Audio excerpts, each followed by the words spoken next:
we have a course called The Householder. And people ask, what is that course about? And what it is in the Indian tradition of Advaita, there are 4 stages to a human being's life. There's the student stage, which is, let's say, up to the age of 20 or 25, where your only responsibility is to study and prepare yourself for life, and your parents will support you financially and in every other way.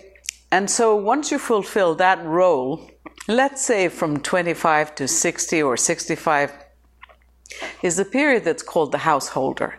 And that's the period when you marry or form a family, you work, you have a job, you contribute to the wealth of society and to the work of society, and that's the function of that period.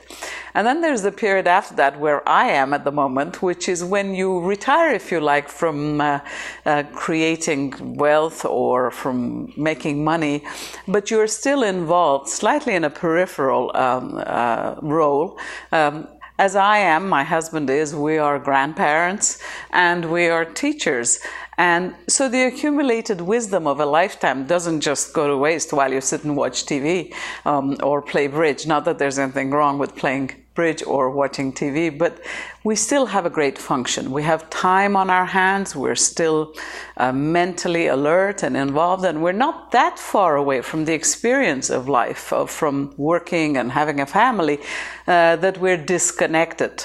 So I would say my 2 most important roles now, at this point in my life, are being a teacher, having time, bringing this kind of quietness to the life of people, whereas in my householder stage, I used to lead a very active and busy and noisy life. And of course, being a grandparent, because grandparents are one step removed from their parents, if you like, of children, and they seem to take what we give them a little bit more easily. So I tell a lot of stories to my grandchildren.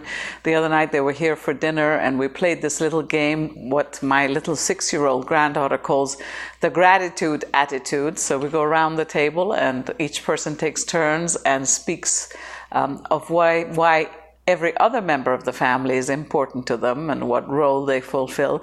And so I believe that we kind of provide a very important rounding off influence. And then, of course, the Indians talk about this other stage of life, which we don't have in the West, or at least you don't see them because the elders disappear altogether after a while. You know, they end up in homes or assisted living facilities or whatever, and you never hear of them again.